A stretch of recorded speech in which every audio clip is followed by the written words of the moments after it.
Assalamu alaikum and welcome to all of you in our online class of Hindi where we will talk about chapter number 7, that is माँ कह एक कहानी, which is composed by Maithili Sharan Gupt. Means इस कविता की रचना किसने की है? मैथिली शरण गुप्त ने. ये कविता एक बहुत ही प्रेरणादायक कविता है जिसमें गौतम बुद्ध के बारे में वर्णन किया गया है. मीन्स आप जानते हैं गौतम बुद्ध का बचपन का क्या नाम था? उनका नाम था सिद्धार्थ और वो एक राजकुमार थे. यहाँ पर राजकुमार की पत्नी यानी कि राजकुमार सिद्धार्थ की पत्नी यशोधरा और उनके पुत्र के बीच संवाद चल रहा है. उनके पुत्र का नाम था राहुल. ओके, उनकी माँ अपने पुत्र को उनके पिता के जीवन की एक घटना सुना रही हैं कि किस तरह से उन्होंने एक घायल हंस को बचाया था. ठीक है, और वो पूछती हैं राहुल कि तुम्हें क्या लगता है कि उन्होंने कैसा किया, सही किया था या गलत किया था. Okay, so now let's start. Rajkumar Siddharth ने संसार की पीड़ाओं से छुटकारा पाने के लिए राजमहलों को छोड़कर वनों की राह ली. अब देखिए, राजकुमार सिद्धार्थ जब छोटे थे तो उन्हें नहीं पता था कि मृत्यु क्या होती है, पीड़ा क्या होती है. तो उन्होंने एक दिन एक मृत शरीर को देखा, यानी कि एक लाश को देखा उन्होंने. तो लोगों से पूछा कि ये क्या है, तो उन्होंने बताया कि ये एक मृत शरीर है. तब उन्हें पता चला कि दुख क्या होते हैं. ठीक है, तो इस तरह से वे अपना राजमहल छोड़ करके कहाँ चले गए थे? वनवास चले गए थे, यानी वनों में रहने लगे थे.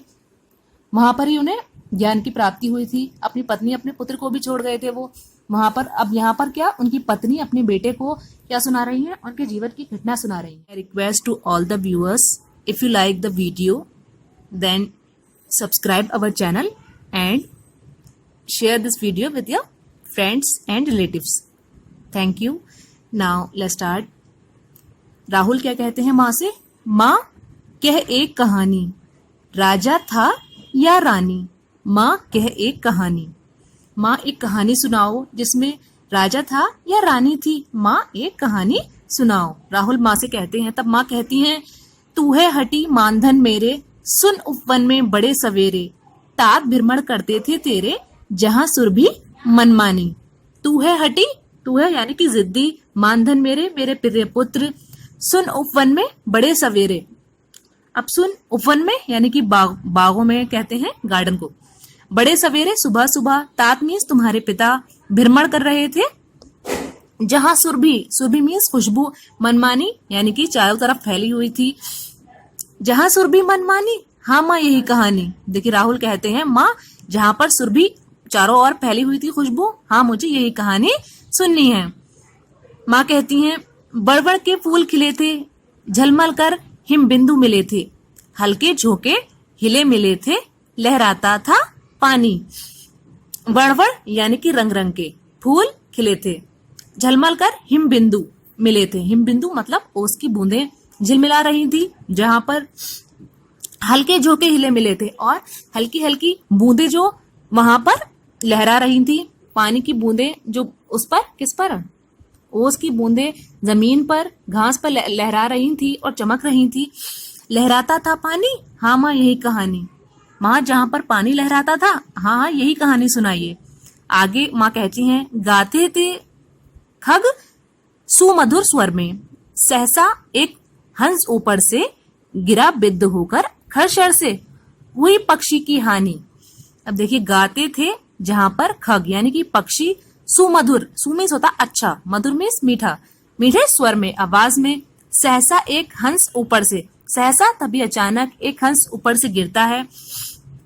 बिद्ध मीन्स बेसुध होकर, खरशर से मीन तेजी से आते हुए बाढ़ से. हुई पक्षी की हानि, पक्षी की हानि हो जाती है. हुई पक्षी की हानि, करुणा भरी कहानी जिसमें पक्षी की हानि हुई और ये बहुत ही करुणा भरी, बहुत ही दया भरी कहानी है. Now come on the next page. Next is, चौंक उन्होंने उसे उठाया, नया जन्म सा उसने पाया, इतने में आखिर तक आया, लक्ष्य सिद्धि का मानी. देखिए, चौंक कर उन्होंने उसको उठाया, यानी तुम्हारे पिता ने, वो राहुल से कहती है उनकी माँ कि तुम्हारे पिता ने उसे उठाया, नया जन्म सा उसने पाया और उसे ऐसा मिला जैसे कि उसे एक नया जन्म मिल गया हो। इतने में आखेटक आया। आखेटक मीन्स होता है शिकारी। लक्ष्य सिद्धि का मानी, यानी कि लक्ष्य को सिद्ध करने वाला, सफलता प्राप्त करने वाला। सिद्धि का मानी कोमल कठिन कहानी। अब देखिए, आखेटक जो होता है वो क्या होता है? लक्ष्य सिद्धि का मानी होता है, सफलता की ओर लक्ष्य बनाने वाला। और कोमल कठिन कहानी, और ये कैसी कहानी है? कोमल भी है और बहुत कठिन भी है। मांगा उसने आहत पक्षी, तेरे तात किंतु थे रक्षी, तब उसने जो था खग बख्शी, हट करने की ठानी, हट करने की ठानी, अब बढ़ चली कहानी। अब देखिए, मांगा उसने आहत पक्षी, जो शिकारी होता है वो पक्षी को उसको मांगता है। आहत मीन्स यानी कि घायल पक्षी। तेरे तात किंतु ते रक्षी, लेकिन तुम्हारे तात जो थे, तुम्हारे पिता जो थे, वो एक रक्षक थे। तब उसने जो था खग बख्शी, यानी कि खग का भक्षक करने वाला, ठीक है, उसे ठेस पहुंचाने वाला, हट करने की ठानी। हट मीन्स होती है जिद करने की, ठान ली, हट करने की ठानी, अब बढ़ चली कहानी। अब देखिए, जब दोनों ही हट पर अड़ गए तो अब कहानी जो है आगे बढ़ जाती है। हुआ विवाद सदे निर्दय में, उभय आग्रही थे स्व विषय में, गई बात तब न्यायालय में, सुनी सभी ने जानी, सुनी सभी ने जानी, व्यापक हुई कहानी। अब देखिए, हुआ विवाद सदय और निर्दय में। विवाद होता है दोनों के बीच, और सदय और निर्दय क्या होता है? सदय मीन्स अच्छा और निर्दय मीन्स होता है बुरा, यानी कि कठोर हृदय वाला। उभय आग्रही थे स्व विषय में। उभय मीन्स दोनों ही आग्रही, आग्रह करने वाले थे, स्वयं विषय में, अपने अपने विषय में। गई बात तब न्यायालय में, तब बात कहाँ जाती है? न्यायालय में पहुंच जाती है, दरबार में। उस टाइम पर ऐसे न्यायालय तो नहीं होते थे जैसे अब होते हैं, लेकिन वहां पर जो एक राजा होता था वो क्या करता था? निर्णय करता था, जो सही होता था उसके पक्ष में। सुनी सभी ने जानी, जब न्यायालय में गई तो सभी ने सुनी और सभी ने जानी। सुनी सभी ने जानी, व्यापक हुई कहानी, और जब लोगों ने जानी सभी ने तो व्यापक हुई और ज्यादा कहानी आगे बढ़। राहुल से कहती हैं, राहुल तू निर्णय कर इसका, न्याय पक्ष लेता है किसका, कह दे निर्भय जय हो जिसका, सुन लूं तेरी बानी। अब देखिए, राहुल से माँ ने कहा कि अब राहुल तुम निर्णय करो इस बात का कि न्याय किसका पक्ष लेगा। कह दे निर्भय, यानी कि निर्भय होकर, निडर होकर कह दे जय हो जिसका, किसकी विजय होगी। सुन लूं तेरी बानी, और मैं तेरी जबान से भी ये बात सुन लूं, तेरी बाणी से, ठीक है। माँ मेरी क्या बानी, मैं सुन रहा कहानी। राहुल कहते हैं माँ से, माँ मैं क्या बताऊं, मैं तो कहानी सुन रहा हूं। फिर भी राहुल कहते हैं, कोई निरपराध को मारे तो क्या अन्य उसे न उबारे, रक्षक पर भक्षक को वारे, न्याय दया का दानी। अब देखिए, वो कहते हैं कि कोई निरपराध, जिसने कोई अपराध ना किया हो, उसे मारे, कि कोई निरपराध को मारे, यानी कि जिसने कोई अपराध ना किया हो उसको मारे, तो क्या अन्य उसे न उबारे, तो क्या किसी का कोई कर्तव्य ये नहीं बनता कि वो उसको बचाए।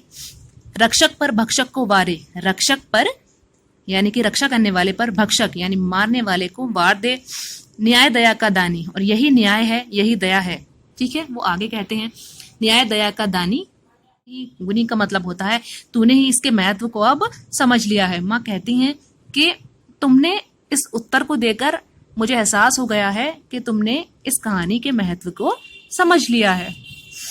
Now the poem has been completed. If you like the video, then share with your friends. Okay? Thank you for keep listening. Allah Hafiz.